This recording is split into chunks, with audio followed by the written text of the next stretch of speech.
এই প্রেম ভালোবাসা ইত্যাদি গল্প শুনতে শুনতে একটা জিনিস না এখন আমি কনফার্ম, আজকে যেই মানুষটা তোমার খুব আপন, খুব প্রিয়, কালকে যে সেই মানুষটা তোমার খুব প্রিয় বা আপন থাকবে তার কোনো গ্যারান্টি নেই। কখন সে পাল্টে যাবে তুমি নিজেও বুঝতে পারবে না। এমন বহু সম্পর্ক রয়েছে যেই সম্পর্কগুলো ভীষণই স্ট্রং, কিন্তু সেই স্ট্রং সম্পর্কটাও কোনো একটা হালকা ঠোকা লেগে মুহূর্তের মধ্যে ভেঙে যেতে পারে, তুমি সতর্ক হওয়ার আগেই। গত দুদিন আগে একটা ছেলের সঙ্গে আমি কথা বলছিলাম। ছেলেটি আমাকে বলছে, দিদি আমাদের অনেক বছরের সম্পর্ক, আমরা যখন এইটে পড়ি তখন একে অপরকে ভালোবাসতাম, তখন তো বুঝতাম না অতটা, কিন্তু বুঝতে পারতাম দুজন দুজনের উপর খুব টান, খুব মায়া, একসঙ্গে পড়াশোনা করে এসেছি, ও আমাকে ছাড়া কিচ্ছু বুঝতো না। এবছর আমরা কলেজ কমপ্লিট করলাম, কিন্তু এই মুহূর্তে দাঁড়িয়ে আমি ভীষণই কষ্টের মধ্যে রয়েছি। তার কারণ অনেক দিন ধরেই আমি বুঝতে পারছিলাম ওর মধ্যে কিছু পরিবর্তন এসেছে। আগে যেমন ফোন করার জন্য পাগল হতো, মেসেজ করার জন্য পাগল হতো, আমাকে ফোনে না পেলে ছুটাছুটি করা শুরু করতো, কোথায় গেলাম, কি করছি, কেন ফোন করছি না, ও টেনশন করতো। কিন্তু সেটা আমি লক্ষ্য করছিলাম কিছুদিন যাবৎ কমে আসছে।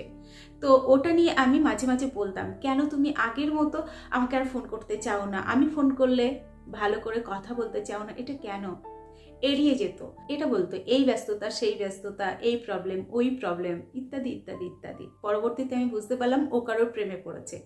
কিন্তু ও একটা সময় চাইতো না আমি কোনো মেয়ের সঙ্গে কথা বলি, কিংবা আমি চাইতাম না ও কোনো ছেলের সঙ্গে কথা বলে। তার মধ্যেও ও কখন একটা ছেলের প্রেমে পড়ে গেল আমি বুঝতেই পারিনি। তো এরপরে যেটা ঘটে সে গল্প চেনা গল্প। ও বারবার তাকে কনভিন্স করাতে থাকে, বারবার ওই ছেলেটির কাছে ফোন করে, প্লিজ আমাদের মাঝখান থেকে সরে যাও, একে ফোন করতে থাকে, একে বোঝাতে থাকে।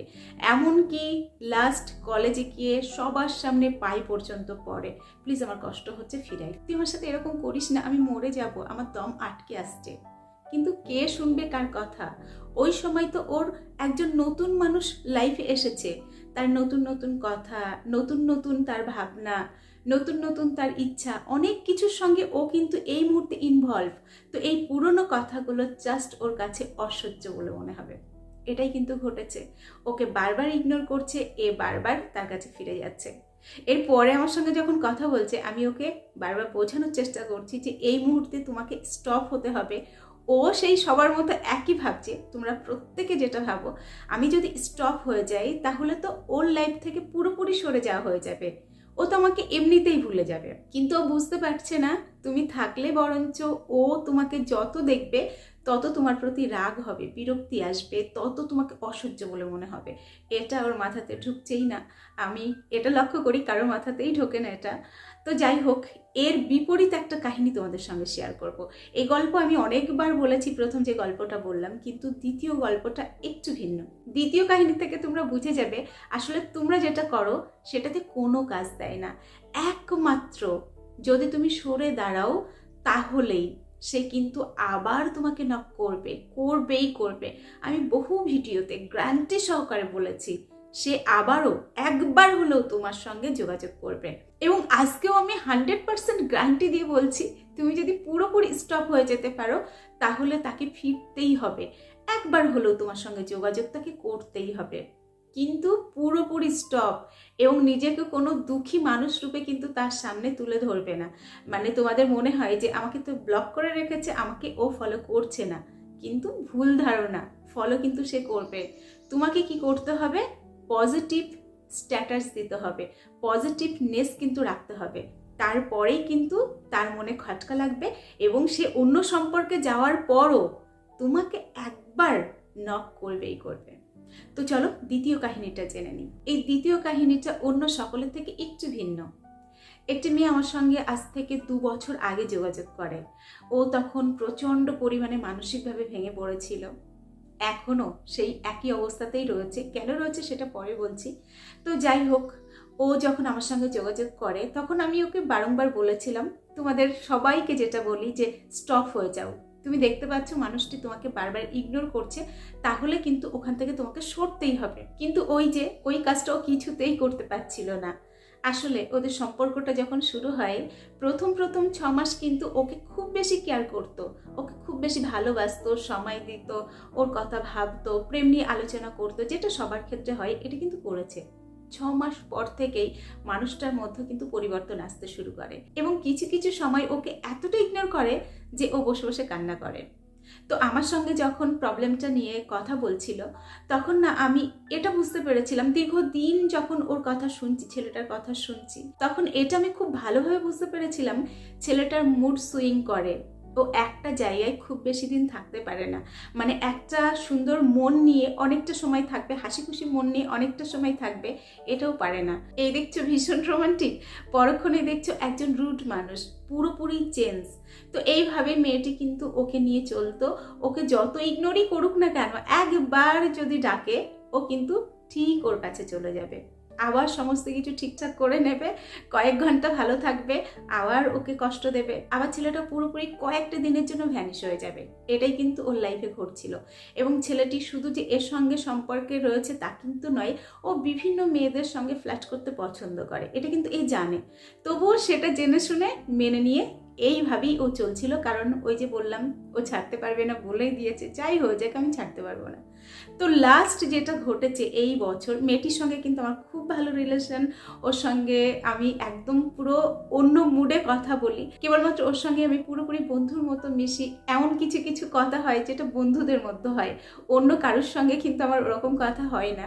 ওর সঙ্গে ব্যাপারটা পুরোপুরি ভিন্ন, কারণ মেয়েটা খুবই ভালো, মানে মিশতে পারে খুব সুন্দর, খুব আপন করে নিতে পারে। যাই হোক, এই আপন করে নিতে পারে মেয়েটাই কিন্তু কোনো একটা ছেলের কাছে আপন হতে পারে না, এটাই হয় কিন্তু প্রেমের ক্ষেত্রে, এটা হয়। খুব ভালো একজন মানুষ তার লাইফে সবসময় যে ভালো ঘটে তা কিন্তু নয়, ভালো মানুষই যে তার লাইফে আসবে তা কিন্তু হয় না। তো ইদানিং যেটা ঘটেছে, ওই ছেলেটি কিন্তু অন্য আর একজনের প্রেমে পড়েছে এবং সেটা একে সুন্দর করে বলছে, দেখ ওর সঙ্গে আমার একটা বন্ধুত্বর সম্পর্ক ছিল, অনেকটা সময় কথা বলতে বলতে আমি ওকে ভালোবেসে ফেলেছি। যখন এটা বলেছে না, এই প্রথমবার ও ভীষণ জোরে ধাক্কা খেয়েছে। এবং ওই যে এতদিন ও অনেকের সঙ্গে কথা বলতো, মিশতো, ঘুরতো, কিন্তু পার্মানেন্ট কারোর সঙ্গে কিন্তু সম্পর্কে জড়ায়নি, এই ফার্স্ট জড়িয়েছে।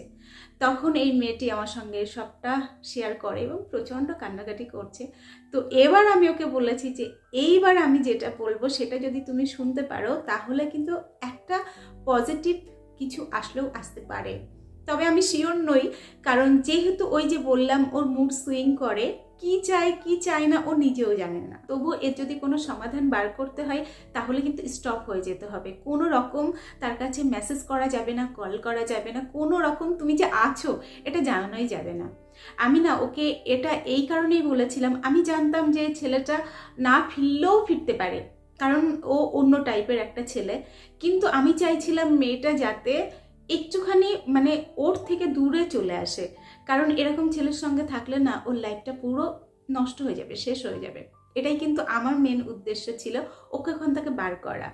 তো যাই হোক, ও আমার কথা সুন্দর করে শুনেছে এবং ওর সঙ্গে কোনো রকম কন্ট্যাক্ট করেনি, কোনো রকম ফোন না, মেসেজ না, কিচ্ছু না, নাথিং।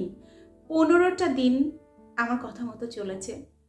বিশ্বাস করো, 15 দিনের মাথায় ছেলেটি ফোন করেছে এবং ফোন করে হাউমাউ করে কান্না করছে যে আমি না যখন সম্পর্কের মধ্যে ছিলাম আমি বুঝতে পারিনি তোকে আমি এতটা ভালোবাসি, আমি ওর সঙ্গে সম্পর্কে গেছি কিন্তু কিছু যেন একটা নেই বলে মনে হচ্ছে, কিছু যেন একটা আমার জীবনে মিসিং বলে মনে হচ্ছে, আমার খুব কষ্ট হচ্ছে, কান্না পাচ্ছে, কেন পাচ্ছে আমি জানি না, প্লিজ তুই আমার সঙ্গে একটা বার দেখা কর, আমার সঙ্গে কথা বল।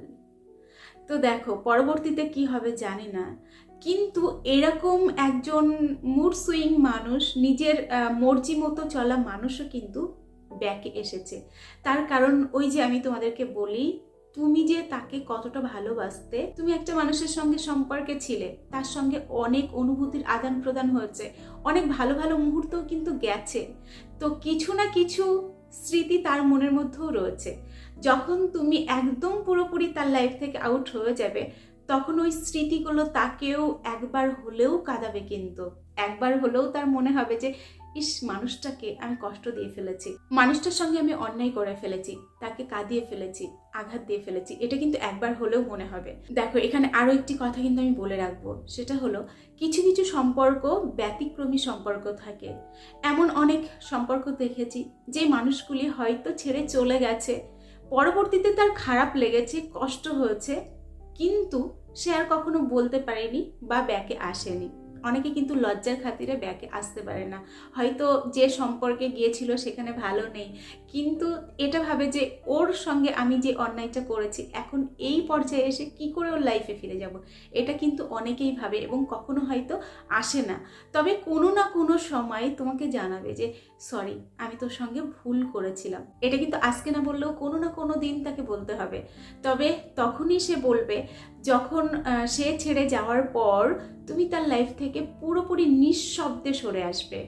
কারণ তাকে কিন্তু যদি তুমি ডিস্টার্ব করো, মানে বারবার হাতে পায়ে জড়িয়ে ধরো, বারবার তুমি তাকে কনভিন্স করানোর চেষ্টা করো, সম্পর্কটাকে তিক্ত করে ফেলো, তাহলে কিন্তু কখনো সে তোমার কথা মনেও করবে না, কারণ যাওয়ার পরে একটা তিক্ত অভিজ্ঞতা তৈরি হয়ে গেছে। তো এই কারণেই আমি তোমাদেরকে বলি, যখন দেখছো একটা মানুষ পুরোপুরি তোমার লাইফ থেকে সরে গেছে, তখন প্লিজ কষ্ট হলেও স্টপ হয়ে যাও, পুরোপুরি চুপ হয়ে যাও, তাহলেই একমাত্র কিন্তু যোগ্য জবাব দিতে পারবে।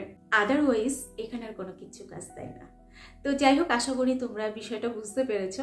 আজকের ভিডিও এখানে শেষ করবে। এতক্ষণ আমি তোমাদের সঙ্গে ছিলাম, তোমাদের বন্ধু রচনা ব্যানার্জি। আবার তোমাদের সঙ্গে দেখা হচ্ছে নেক্সট ভিডিওতে। ততক্ষণ সকলে ভালো থেকো, সুস্থ থেকো।